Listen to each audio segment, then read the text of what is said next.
You've undoubtedly heard a lot in the news lately about network neutrality. Now to net neutrality, which has a lot of us here scratching our heads. Basically, the FCC can now regulate how internet service providers are managing their networks, but what does that really mean to any of us? There has been extensive debate about whether net neutrality should be required by law, particularly in the United States. The Federal Communications Commission, or FCC, is currently deciding how to handle the issue. Hi, I'm Professor Mark Rubowski. This brief video lecture will discuss what exactly is network neutrality and why should you care? We'll hear from experts on both sides of the issue. First, here's a 90-second explanation of what is network neutrality and why is it such a big deal? Net neutrality comes from the idea that all information on the internet is treated equally. Data is transmitted over the internet in packets and flows freely through all networks between you and the source of the data. We currently have an open internet, and ISPs distribute data neutrally. That means whether you want access to Facebook, Netflix, or YouTube, the ISP will deliver all data packets with the same preference. In a non-neutral internet, an ISP can ask an application provider, such as Facebook, to pay an additional fee to deliver their data packets faster. Facebook could buy this preferential treatment, giving them an edge over their competition and pushing other sites out of the market. On the other hand, given that they do not comply, an ISP can greatly reduce the speed in which their data is delivered. This also opens the possibility for ISPs to act in an anti-competitive manner. A cable ISP could slow down access to Netflix to promote its own digital television service.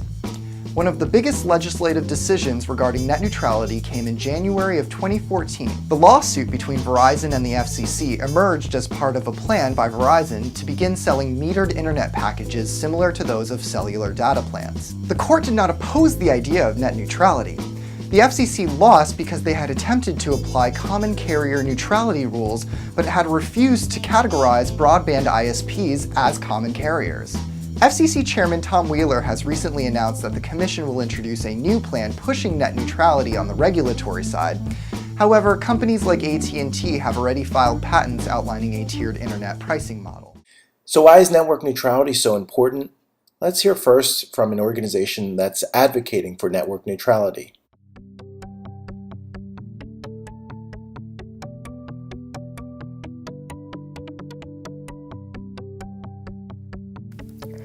What is net neutrality? Net neutrality is the equal treatment of all data, just like these data packets. Net neutrality means that users like us should decide which devices, software, services and websites are used. I'm different. Net usage should be open and without any third party telling us what will and won't work. Why should you care?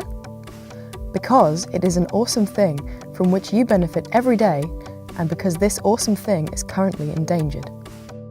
A neutral network shows no discrimination towards the sender, content, or receiver of sent data packets. It doesn't make any difference which rate the sender and receiver are paying, or what kind of application or protocol sends or receives the packet. Or, in simpler terms, imagine the web as a road on which data packets are moving. This road connects all computers that are connected to the internet. On the crossroads of these streets are routers, which direct the data packets on the right route to their destination. The routers don't care who comes down the road, nor do they care how they look, where they are from, where they want to go, or what content they have with them. This way, I can communicate directly with my friends, even if they're living on a different continent, pay different rates, or have a different provider than me. I can access the internet to visit any website or play any game, no matter who is offering them or where the hosting servers are located. I can watch any video or read blogs from all over the world, and I can take part in initiatives and open source projects. I can do all this whether I'm using a tablet, laptop, PC, or mobile device to access the internet. This is what the internet is all about. This is the way we expect it to work. We all benefit, as a community, from these neutral communication networks. They guarantee our access to all available content on the World Wide Web. Because of this system, the network providers have earned billions in the last several years. Net neutrality, an awesome idea for all of us. So, what is the catch? The telecommunication providers now make the claim that these imaginary data roads could experience traffic jams. They want to abolish the concept of net neutrality. Of course, this isn't true. Data networks are not real roads. As we know from the hardware manufacturers of the network infrastructure, there is in fact enormous untapped capacity in the network. Not to mention, operators of content distribution networks tell us that data traffic is unbelievably cheap. Why are telecommunication companies making these claims? For years, our connection providers have been jealously looking at the biggest profit centers of the internet's service providers: content providers, search engines, video platforms, and social networks. They all want their share of these profits as the digital age reduces traditional revenue streams. Now they want not only to transport data, they also want to exert power and control on whatever is offered. So, how do they want to do that? To achieve this, the telecommunication providers have considered splitting the data into categories, or rather castes. The lowest caste of this system would be the regular internet, which would only be available for a limited amount of data and would have to take a back seat to higher castes when being sent through the data network. The highest caste contains content from the net provider, segregated from the internet, and would receive preferential treatment and unlimited access, naturally, all through an extra subscription. Between these two, many other priority levels are possible. For example, a caste for data from social networks that raises a traffic data toll for the social network provider. This, of course, means that the receiver will have to pay for an extra subscription as well. In the same manner, an extra service to provide games for consoles or reading online newspapers could be implemented. They would be separate from the internet, and both the distributor of the service and their customers could be charged for it. Competitive offers would be restricted or blocked. So, how does this work? Let us go back to imagining the data network as roads. The router, which originally directed data to the right route, would be upgraded with toll stations that scan through the data packets and separate them by castes. Depending on the caste, the data packets could use a special road that was separated from the main road in order to reach their destination faster. However, if the toll was paid for data of a lower caste, they would have to use the slower, regular road. If no payment for the data was made by the sender, it would be assigned to a lower caste and would only be allowed to use the street if it was empty and not too many data packets had passed through the toll station. Should the data packets be part of programs, services, content, or senders that were not liked by the telecommunication provider, they would be slowed down excessively, sorted through, and possibly even destroyed. Moreover, if this was not clear, we customers do always pay, no matter if a service provider pays toll as a sender or not. Therefore, our data traffic might get limited, and we would have to pay for more data traffic subscriptions. So, what does this mean? Non-commercial services and community projects, like Wikipedia for example, could not afford this caste toll and would have limited availability, or not be available at all. Direct communication with friends and acquaintances could be filtered or blocked as a rival to established models of service and commerce. Once such a control and filter infrastructure is introduced and established, filtering and discarding of unwelcome data, like competitive offers or services, could be done easily. Filtering opinions, information, or political viewpoints is just a small change in the system settings. What if we let infringement of net neutrality happen? Such a process is very difficult to reverse, if it's possible at all. We would lose the richness of the internet, the variety of options through which we shape the net. We would lose much content, because providers cannot afford the toll of the telecommunication enterprise anymore. We would lose the free competition, and by this, the release of new services of smaller companies or community projects. The free access to content and information that we currently enjoy would be gone.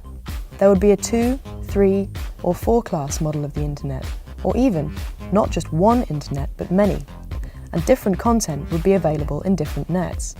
Think of it like a set of TV channels from a pay TV provider, where in addition to basic programs, there are premium programs that are charged differently depending on the channel. You could only access whatever the providers offered and expected to be profitable. The network operator's regime would severely limit today's freedom of information on the internet, and for this loss, we would have to pay more. However, our providers say that they would never do such a thing. It is just something like a rise in price. But of course, the telecommunication providers have been proven to lie right to our faces when making arguments against net neutrality. For example, the claim of non-available capacity, or that countries with laws for net neutrality would have a slower internet connection. If they're already lying at this point, Why would they tell the truth by promising to build a faster net with the additional money, while claiming they will not sift through our data, even though they need it in order to make the caste system work?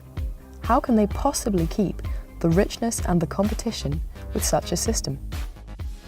Therefore, protest with us. Request statutory regulations for net neutrality in your country and in the EU. Demand equal treatment of data. Reject preferential treatment of premium data in exchange for a worse treatment of your personal data. Stand up against network locks and an artificial deceleration. Fight for a free and open communication network, which we together as a community benefit from. Demand non-manipulated data traffic. Reject the discrimination or prioritizing of data, no matter what the reason. Nobody has the right to be snooping in our traffic. Nothing justifies it. We are all entitled to net neutrality, even in mobile networks. Real net, now and in future.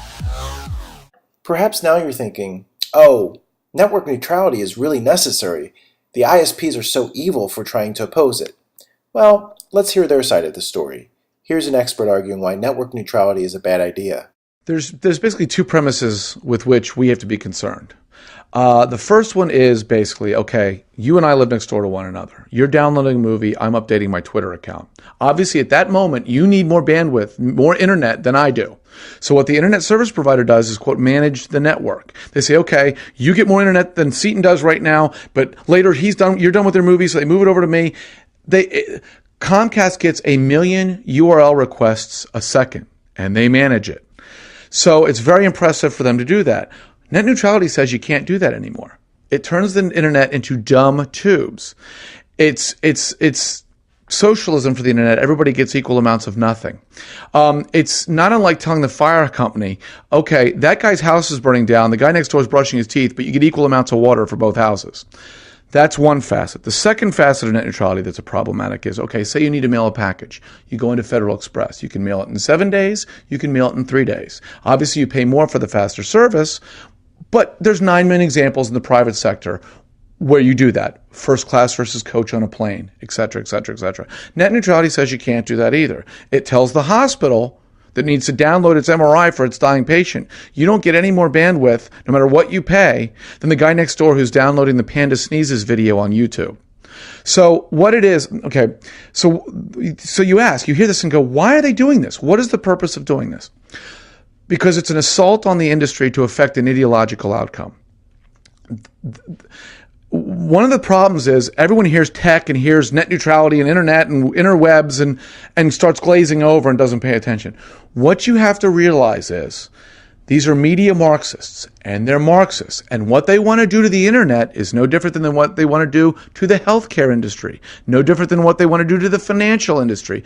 This is an assault on the industry to affect an ideological outcome. There's a man by the name of Robert McChesney. He's an avowed Marxist. He is also a college professor. Please pardon the redundancy. He is he's the godfather of the media quote-unquote reform movement.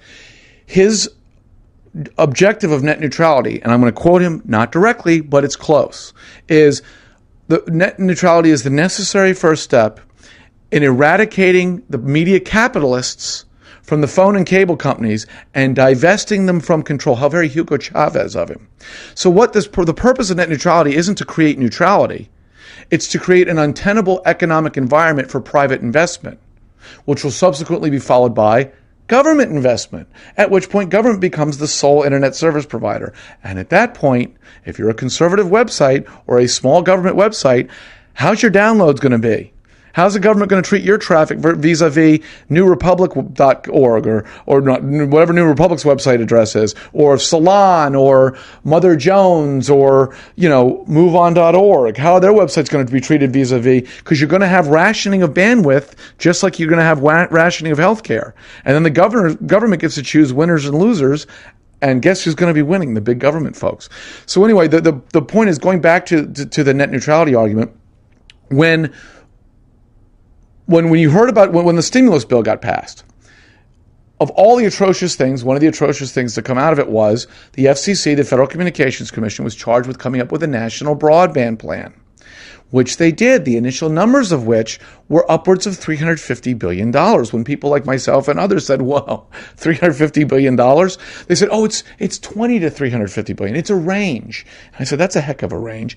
But the point being, if your objective is to drive the media capitalists and their investment out of the sector and replace it with government, $350 billion is a pretty good down payment, is it not? So that's the point of net neutrality. The point is to create a situation so untenable and so unworkable that all the private investment will dry up and go away because they can't get a return. At which point, somebody needs to come in and ride in and save the day, and that's government. And that's why net neutrality exists. That's why it's been created or thought up or dreamed up in 2002, 2003.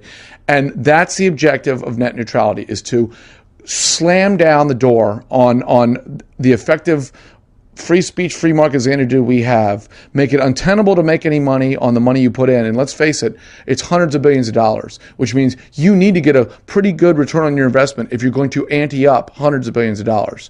It's economics of scale. If you're only going to invest $10, you don't mind making $2. But you don't want to make $2 if you put in $100 billion. There's better ways to spend your money. So the purpose is to shut down private investment and replace it with government. And then not only does it so right now we're fighting a free market fight against net neutrality.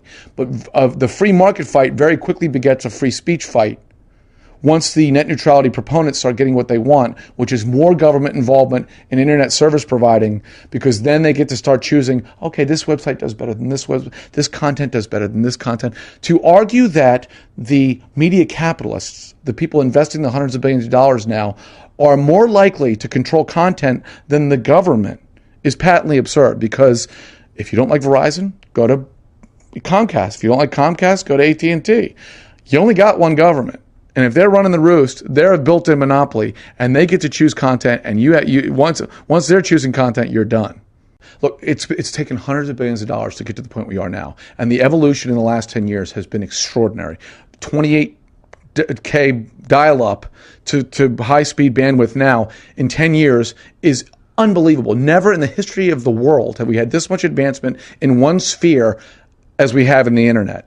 And the reason that's happened is because there's virtually no regulation. They're wide open to do whatever they need to do to get the job done. They have to answer to their customers. They're in a constant battle with one another to deliver the new cool thing. Look at the phones, look at the service, all of that. All of that is generated by competition, and that competition begets a lot of investment. If they slam down net neutrality, it's the little Dutch boy with his finger in the dike of private investment. It's the Dorian Gray Act of the internet. If you like the internet the way it looks right now, slam down net neutrality and it'll look like that forever. It's reminiscent of the car situation in Cuba. Everybody's driving 1950s cars because that was the last time they could afford cars, and now they're held together with chewing gum and baling wire. That's the way the internet's going to look. And it's not going to be like tomorrow. The vote's the 21st of December. It's not like on the 22nd, it's going to be awful. But that's not how it's going to go. It's going to be a degradation. It's not going to go from 60 miles an hour to 0 miles an hour. It's going to 60 to 55, then 55 to 50. And 50 to 45. The healthcare situation, and people understand this, and the parallels to the healthcare Obamacare regulation are very, very good and pertinent. It's not that the healthcare system is going to be bad the day after things start getting enacted. Thank goodness they haven't been yet. But we're already seeing reactions to this bad policy. The premiums that Obama said were going to go down have dramatically gone up. The people are dropping their employees from their benefits. They're not going to cover them anymore because they can't afford them. All these things that are happening to the internet, to healthcare, will happen to the internet. And it'll happen more and more, because what will happen is as net neutrality becomes more the law of the land and becomes longer enforced, more people are going to be dropping their investment. More people are going to be degrading their service. And it's not going to be all at once. It's going to be gradual. It's going to be ongoing, and it's going to be perpetual. So there you have it. We've now heard from both sides of the network neutrality issue. To be fair, both sides have probably overstated their case. It's unlikely that the worst-case scenarios envisioned by either expert will come true. But what do you think? Do you support network neutrality, or are you opposed to it, and why? Log on to our class on Moodle and post your response in this week's online discussion forum. Once again, I'm Professor Grabowski. Thanks for watching, and please email me if you have any questions.